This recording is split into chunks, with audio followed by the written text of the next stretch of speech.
Salut Booktube! Aujourd'hui je vous parle de mes premières lectures d'octobre. J'ai 4 livres à vous présenter. Il y a un peu moins de fantaisie pure que d'habitude, mais ça change donc pourquoi pas. Je suis plutôt dans un mood contemporain en ce moment, j'ai l'impression, donc c'est tout, c'est comme ça. Et on fera avec, quand l'envie de la fantaisie reviendra, l'envie reviendra et c'est pas très grave. Mais donc j'ai 4 livres à vous présenter. Il y a une réécriture de mythologie, un livre de fantasy mais avec quand même un ton très contemporain, très thématique actuelle, et 2 contemporains, donc voilà. Je voudrais juste préciser quelque chose, peut-être que certains l'attendaient si vous m'avez suivi depuis le début de l'année 2023, mais je ne ferai pas ce coup-ci de vidéo sur le dernier projet secret de Brandon Sanderson. Pour plusieurs raisons. La première étant que je ne l'ai pas encore lu et j'ai vu qu'il y avait pas mal de références à Rochard et donc je pense que c'est pas forcément l'idéal de le lire maintenant pour moi qui n'ai pas encore lu Rochard. Que je suis vraiment submergée en ce moment, donc faire une vidéo à l'arrache très rapidement après l'avoir lu, c'était très compliqué pour moi, et que du coup le faire un mois et demi après sa sortie, ça perd un petit peu en pertinence par rapport à le faire tranquillement quand j'aurai envie de lire le livre. Donc voilà. Je suis désolée, si vous l'attendiez, je m'excuse, mais en ce moment, c'est un petit peu compliqué pour moi. Sur le plan du travail, j'ai beaucoup de choses, donc je suis assez submergée. Donc vous pourrez comprendre que c'était un petit peu compliqué et que c'était pas la bonne période. J'espère que vous ne m'en tiendrez pas rigueur et si vous voulez me donner du courage, n'hésitez pas à mettre un pouce et à vous abonner bien sûr si vous aimez cette vidéo. Vous avez vu comment je mets vachement bien les call to action. Cette transition était tellement smooth. Mais bon, sans plus d'auto-promo, on va commencer tout de suite par le premier livre. Il s'agissait de l'Explora Livre VO du mois de septembre, que j'ai fini comme toujours début octobre, évidemment. Il s'agit de A Thousand Ships de Natalie Haynes, qui a été déjà traduit par Michel Lafon sous le nom Les Invaincus, par Manon Mallet. Je l'ai écouté en audio, en anglais, narré par l'autrice et c'est vraiment incroyable. Je pense que l'audio ajoute énormément au niveau du ton qu'elle utilise parce que vraiment il y a beaucoup de modulation dans les émotions et notamment dans l'agacement, dans la rancœur envers les hommes notamment, vous allez voir pourquoi, dans la tristesse, dans l'émotion, etc. Vraiment je trouve que l'audio apporte énormément, c'est extrêmement bien narré et je vous recommande chaudement l'audio si ça vous intéresse, si vous aimez les audios en VO, vraiment ça apporte énormément, j'aime beaucoup. C'est le deuxième de l'autrice que j'écoute en audio et vraiment c'est top. Ils sont tous sur Scribd, si vous l'avez, c'est là où je l'ai. Dans A Thousand Ships, on va revisiter le mythe de la guerre de Troie et du point de vue des femmes avec des points de vue multiples comme toujours chez l'autrice, c'est-à-dire qu'on ne va pas se concentrer uniquement sur l'avenir d'une femme spécifique ou sur les femmes de Troie, non, on va vraiment voir des petites bribes de chaque entité un petit peu, chaque personne, chaque personnage féminin qui a pu être impliqué dans ces intrigues. Et on a notamment le personnage de Penelope, donc la femme d'Ulysse. On va avoir Clytemnestre, Cassandre, on va avoir Briseis aussi, on va avoir certaines déesses, on a notamment l'histoire de la pomme de la discorde qui est vue du point de vue des déesses. On a les femmes de Troie qui sont assez multiples une fois la chute de Troie avérée. On a certaines nymphes, on a la première femme de Paris, enfin bref, beaucoup de personnages emblématiques de la guerre de Troie et avec des sources qui essayent de diverger le moins possible en fait du mythe. C'est vraiment une réécriture du mythe traditionnel en s'en éloignant le moins possible mais en accent du point de vue des femmes. Et vraiment j'ai trouvé que c'était extrêmement intéressant, extrêmement bien fait, j'aime beaucoup les livres de l'autrice. Je suis pas très fan de la guerre de Troie de façon globale, c'est un peu un truc qui me saoule dans la mythologie grecque, c'est vraiment pas ce que je préfère, donc c'est pour ça que j'ai peut-être moins aimé ce texte que Stoneblind dont j'avais déjà parlé. Mais globalement c'était très qualitatif, c'était très bien, j'ai trouvé qu'il y avait beaucoup de côtés terribles sur la condition de la femme mais aussi beaucoup d'humour qui était mis notamment sur la rancœur et dans mes personnages préférés il y avait la muse qui s'énerve après le poète qui veut juste raconter des trucs épiques sur les hommes et qui elle dit mais je t'en donne des trucs épiques, je te donne l'histoire et la trajectoire des femmes après cette guerre et il n'est pas content. Ou alors on a aussi Pénélope qui est absolument enragée après Ulysse parce que il se retrouve par-ci par-là, que après il va sur une île auprès d'une muse et qui se retrouve là-bas pendant des mois et qu'elle se dit que voilà, c'est pas très sympathique. Et donc vraiment on a tous ces points de vue qui sont hyper riches, hyper variés, hyper bien faits. C'est assez bref, on a assez peu de développement de personnages parce qu'il y en a beaucoup, c'est vraiment pour avoir un point de vue avec beaucoup de facettes sur un même événement. Mais on arrive quand même à beaucoup s'attacher à certains personnages. Il y a certains personnages qui m'ont beaucoup touchée, notamment Cassandre, que j'ai trouvé très touchante de par sa malédiction. Donc elle est condamnée à voir le futur en fait de chaque personne. Et on voit un petit peu comment elle mélange le passé, le futur, elle ne sait plus qui est quoi. Et en fait elle voit toutes les horreurs qui vont se passer après.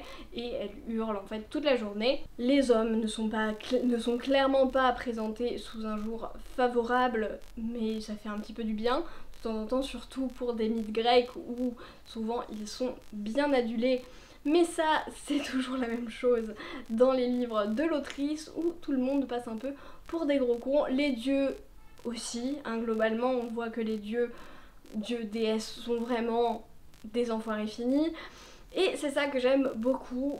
Je ne sais pas trop quoi en dire d'autre, on en a beaucoup parlé en live, évidemment, je vais vous mettre le lien. Mais globalement, c'est des très bonnes réinterprétations de la guerre de Troie. Et comme je dis, il y a très peu de libertés qui sont prises finalement par rapport au mythe originel.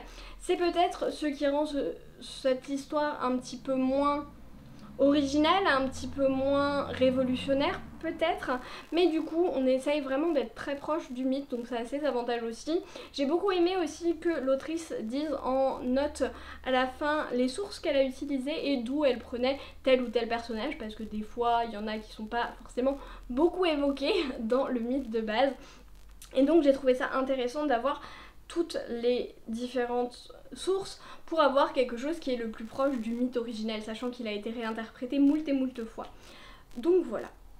Je trouve que c'était très intéressant, j'ai beaucoup aimé, je vous recommande si c'est quelque chose qui vous intéresse. Si vous avez lu beaucoup de réinterprétations, notamment féministes, de la guerre de Troie, c'est peut-être pas ce qui va le plus vous révolutionner l'expérience, mais pour moi c'était quasiment une des premières, donc j'ai beaucoup aimé. Ensuite, de façon totalement spontanée, pas du tout planifiée, j'ai lu Le Château solitaire dans le miroir de Mizuki Tsujirama, qui a été traduit aux éditions Milan par Jean de la Couronne. Dans Le Château solitaire dans le miroir, on va suivre une jeune fille japonaise de 13 ans, un truc comme ça à peu près, qui est au collège en gros et qui est déscolarisée à partir des 1 mois du collège puisqu'elle se faisait harceler par un groupe. Et comme c'est la honte absolue et qu'il ne faut pas du tout faire de vagues au Japon, pas du tout montrer ce qui ne va pas et qu'il faut cacher, elle est complètement séquestrée dans sa maison, elle doit fermer les rideaux, il faut que personne de l'extérieur ne puisse voir qu'elle est là alors qu'elle devrait être au collège, jusqu'au jour où son miroir brille dans sa chambre et où elle va traverser et où une jeune fille avec un masque de loup va partager à elle et à 6 autres personnes l'existence du château et où ils pourront venir toute la journée jusqu'à 17 h tous les jours pendant 1 an pour trouver une clé. Et s'ils trouvent la clé, ils pourront réaliser un vœu dans la chambre des vœux et ils ont 1 an pour la trouver, 1 an à la date à laquelle le château n'existera plus. Les autres ne vont pas non plus au collège et donc ça va poser pas mal de questions. Vous vous en doutez, on va évoquer beaucoup la thématique du harcèlement et notamment du harcèlement au Japon puisque c'est quand même assez particulier le harcèlement au Japon parce que ça a été très étudié, il y a notamment un côté de décharge sociale assez global pour tout le monde, c'est-à-dire que la société japonaise fonctionne très bien sauf qu'en fait il y a besoin d'une décharge pour tout le monde dont les profs et les directeurs par exemple qui vont se décharger sur une personne pour en fait être parfaitement bien dans les clous rigides etc tout le reste du temps. Et donc il y a extrêmement souvent dans une classe ou un collège un bouc émissaire qui va être le bouc émissaire de tout le monde dont les profs encore une fois.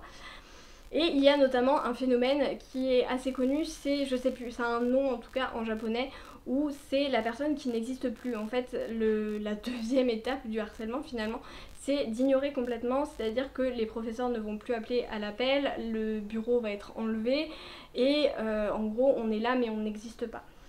Et donc il y a vraiment beaucoup de choses sur le harcèlement au Japon, c'est quand même très très particulier, c'est très spécifique à ce pays. Je dis pas qu'il n'y a pas de harcèlement en France ou autre part, mais il y a une utilisation sociale du harcèlement et une valorisation sociale finalement de la décharge du harcèlement qui est très spécifique au Japon. Et du coup ça en fait une question très intéressante, et notamment dans un pays comme le Japon où on ne doit parler de rien, c'est-à-dire qu'on ne parle pas des choses qui posent problème, jamais. Et donc si, comme moi, vous avez l'habitude de parler de choses importantes, de thématiques lourdes, etc. au quotidien, ce livre est très frustrant parce qu'on voit vraiment la conversation, la communication japonaise où il ne faut pas faire de vagues, il faut faire comme tout le monde, dans ce qu'on dit, dans ce qu'on pense, dans ce qu'on fait. Et donc on voit la protagoniste tout le temps qui va dire « j'ai envie de faire ça, mais si ça se trouve les autres vont pas le faire donc je vais pas le faire ». Et c'est vraiment rester toujours dans le moule, il faut jamais sortir, il faut jamais dire quoi que ce soit. C'est très superficiel, ils vont devenir amis mais en fait tu sais pas trop comment, parce que finalement ils parlent jamais de rien. C'est vraiment beaucoup dans la superficialité, dans l'apparence, et voilà, il faut jamais faire de vagues, il faut toujours rester comme tout le monde, rester voilà, bien ancré dans sa société, dans la vision des choses. Il ne faut pas sortir si c'est le collège. À partir du moment où il n'y a plus le collège, on peut ouvrir les rideaux parce que c'est pas grave si je suis là, j'ai le droit. Pareil avec les parents, c'est jamais évoqué. C'est toujours, bah je veux pas aller au collège, d'accord, on n'en parle pas. Et j'ai vraiment beaucoup de problèmes avec ça, c'est très difficile, non que ce soit mal écrit, pas du tout, c'est vraiment le côté société japonaise qui justement est très très bien fait. C'est une autrice japonaise qui l'a écrit, donc qui connaît très bien ce genre de comportement, mais c'est pas du tout ce qu'on peut voir en France, et du coup c'est très très perturbant. C'était très intéressant, mais ça a fait aussi que je me suis moins attachée au personnage, puisque finalement on était quand même dans la superficialité. Je trouvais qu'il y avait beaucoup de préoccupations pour rentrer dans le moule qui était un petit peu exagéré par la protagoniste de mon point de vue francophone, encore une fois. On est connu pour être assez rentre-dedans sur les sujets, mais j'ai trouvé que c'était quand même très intéressant. Je me suis pas trop attachée aux personnages et à leurs relations. La fin m'a pas forcément bouleversée, je sais qu'il y en a pour qui ça a très bien fonctionné. J'ai plutôt bien aimé, plus dans le côté intéressant de voir l'aspect social de harcèlement au Japon, plus que pour le reste, plus que pour les relations, plus que pour la dynamique entre les personnages que j'ai trouvé un petit peu plate finalement. Mais j'ai plutôt bien apprécié, c'était intéressant. Si vous avez jamais vu de choses sur le harcèlement au Japon, pourquoi pas, ça peut être intéressant. Vous allez voir, ça prend des ampleurs assez incroyables quand même. Même si là, c'est pas tant abordé que ça, puisque la problématique a été déjà un peu réglée, plus ou moins, puisque elle est déscolarisée. Donc elle ne vit pas le harcèlement au quotidien, c'est plus dans ses souvenirs ou l'angoisse que ça se reproduise finalement. Donc voilà, si vous avez aimé, n'hésitez pas à me dire ce que vous en avez pensé aussi. C'était plutôt une bonne lecture, mais c'est pas forcément ce qui va me rester le plus longtemps. Ensuite, j'ai enchaîné avec un autre contemporain qui ne vous surprendra pas beaucoup, je pense. Il s'agit de Grown de Tiffany D. Jackson, l'autrice de Monday's Not Coming. Je ne vais pas en reparler encore, mais dans Grown on va suivre une jeune fille noire qui veut faire de la chanson, qui a une très jolie voix, qui un jour va faire une audition, une sorte de concours un petit peu de chant, et elle va rencontrer Corey Fields qui est un chanteur fictif très connu et adulé avec beaucoup de fans, qui est un prodige de la musique, qui a été connu à 14 ans, etc. Vous voyez le genre. Donc maintenant il en a 29 et il va proposer à la protagoniste de lui donner des cours de chant. Ils vont s'échanger leur numéro de téléphone. Des cours de chant complètement officieux dont il ne faudra pas parler aux parents, bien évidemment. Et ils vont s'échanger de plus en plus de messages, il va lui poser des questions, lui parler beaucoup et la mettre un peu sous sa coupe, lui montrer qu'il est extrêmement intéressé, lui proposer de faire des cours dans son studio en demandant à ses parents pour le coup, lui promettre de faire un album, etc. et l'emmener en tournée avec lui. Je pense que vous voyez où ça va venir, et donc c'est vraiment une histoire sur les relations toxiques à leur paroxysme et sur la manipulation d'hommes adultes, donc là 29 ans, face à des adolescentes qui ne sont pas assez matures pour reconnaître la manipulation et pour décider par elles-mêmes ce genre de choses. Et finalement, ce qu'on laisse passer quand il y a une personne très connue, une personne célèbre qui est adulée, et ce que ça va entraîner derrière. Vous vous en doutez, gros trigger warning sur les relations toxiques, agression sexuelle également, drogue et addiction, manipulation, séquestration, etc. Beaucoup de trigger warning. J'ai trouvé que c'était très bien fait, j'ai trouvé qu'on descendait très progressivement et de façon très directe dans l'horreur et l'enfer de la vie qu'a été la vie de cette protagoniste. On a une double timeline également avec en gros la mort de Corey Fields dès le début du livre, où il y a du coup la double timeline, la mort de Corey Fields et la protagoniste qui se réveille avec du sang partout. Et donc voir un peu où ça mène, et je trouve que l'après était extrêmement bien fait également, et on voit l'impunité des personnes célèbres, l'impunité et le fait de ne pas croire les victimes, et donc ça c'est des thématiques qui reviennent régulièrement. J'ai trouvé que c'était très bien fait, à la fois dans l'horreur de ne pas croire les victimes et la responsabilité mise en cause des hommes, les personnes qui laissent les choses passer alors qu'elles sont très bien au courant, et les personnes qui sont totalement au fait dans l'industrie de ce qui se passe et qui ne disent rien et qui détournent le regard et qui ne vont pas risquer leurs paroles, leur boulot pour dénoncer quelqu'un au risque de mettre des jeunes filles en danger. On voit très bien aussi l'horreur de la manipulation, on se rend très vite compte de l'ampleur de la manipulation, de la relation idyllique du début qui se transforme bien trop vite en relation complètement toxique, et l'emprise de la personne sur la protagoniste. Et vraiment j'ai trouvé que pour ça c'était très bien fait. C'est très dur parce qu'on va vraiment très loin dans la manipulation et dans le toxique, c'est vraiment dans des cas un peu extrêmes. Je ne doute pas que ça puisse arriver, vraiment. C'est juste que par rapport à d'autres choses que j'ai pu voir sur la relation toxique, on va quand même très loin dans ce qui n'est pas acceptable. Et donc ça peut être un petit peu difficile à lire pour certaines personnes, même moi qui ne suis pas particulièrement touchée, pas de façon personnelle en tout cas, par ce sujet, c'était quand même assez difficile à lire. Mais j'ai beaucoup aimé. Ce n'est peut-être pas le coup de cœur que j'avais eu pour l'autre livre de l'autrice, mais vraiment j'ai beaucoup aimé. C'est un sujet qui est extrêmement important, qui est extrêmement bien amené et qui pose beaucoup de questions sur la société. Vu qu'on est vraiment du point de vue de la protagoniste, on a peut-être un peu moins de questions sociétales que dans l'autre livre, mais c'est tellement important ce dont elle parle que vraiment c'est extrêmement bien fait. Je vous recommande, si c'est des sujets qui vous intéressent, si vous êtes prêts à... J'ai pas pleuré, c'était juste très dur à lire, mais pour moi c'est moins traumatisant de façon personnelle que Monday's Not Coming, mais je pense que ça dépend des sensibilités de chacun. Et enfin, pour rester dans la joie et la bonne humeur, je vous parle de La prochaine fois que tu mordras la poussière de Panayotis Pasco, qui est un grand événement de la rentrée littéraire. Je connaissais déjà Panayotis par ses chroniques dans le petit journal initialement, c'est là où il avait commencé, et j'ai été très surprise de voir ce livre et les sujets notamment de ce livre. Je m'étais jamais trop posé la question des sujets qui étaient abordés par ce livre, ça me passait un peu au-dessus, mais j'ai vu des avis plutôt intéressants, et notamment Natcha qui en a parlé sur YouTube. Je vous mets sa vidéo en barre d'infos si vous voulez aller voir. Et donc je savais que c'était un livre très honnête, très franc sur les pensées un petit peu intrusives sur plusieurs sujets, notamment l'homosexualité, les parents un petit peu toxiques, la relation avec un père un petit peu toxique et la dépression notamment. Et ces sujets en effet sont abordés de façon très frontale, mais j'ai peut-être été un petit peu déçue par rapport à ce que j'attendais, dans le sens où ce sont des sujets que j'ai l'habitude de lire et que j'ai déjà lu beaucoup de choses qui étaient abordées de façon plus frontale. Je comprends que ce soit totalement difficile à écrire puisque c'est vraiment de la non-fiction, c'est vraiment son histoire à lui, c'est pas du tout fictif. Donc en effet j'entends que ça a été très difficile à lire. Mais globalement, je m'attendais à quelque chose de plus frontal. Vu ce que j'avais lu dans les avis, je m'attendais à plus. En fait, je m'attendais à plus de choses sur la dépression, à des choses plus trash encore.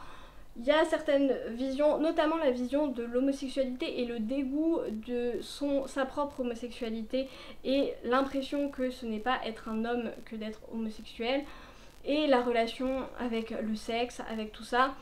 C'est très cru, c'est très brut, je suis d'accord. Et si c'est des choses, vous n'aimez pas trop le fait de parler de sexe de façon assez crue, assez pas violente, mais en disant je vais te baiser ou se faire pénétrer, etc.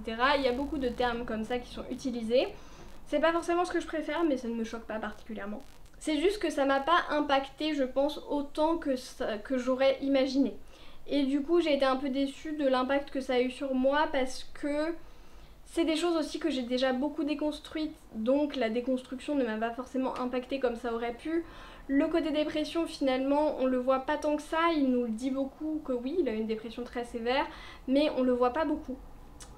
Et du coup, c'est ça aussi qui a un peu fait que je n'ai pas ressenti comme j'aurais voulu. Je pense que si ce sont des sujets qui vous intéressent mais que vous ne connaissez pas forcément beaucoup, que vous n'avez pas beaucoup d'expérience avec ce genre de choses et que vous connaissez, que vous aimez l'auteur, ça peut être intéressant.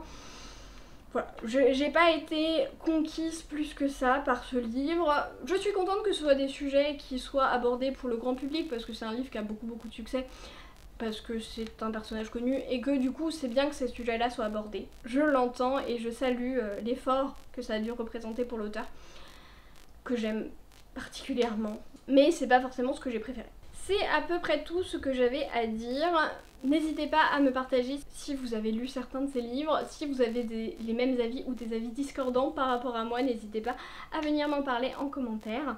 C'était un plaisir de vous faire cette vidéo, j'espère que je reviendrai prochainement avec un update lecture parce que ça veut dire que je lis beaucoup.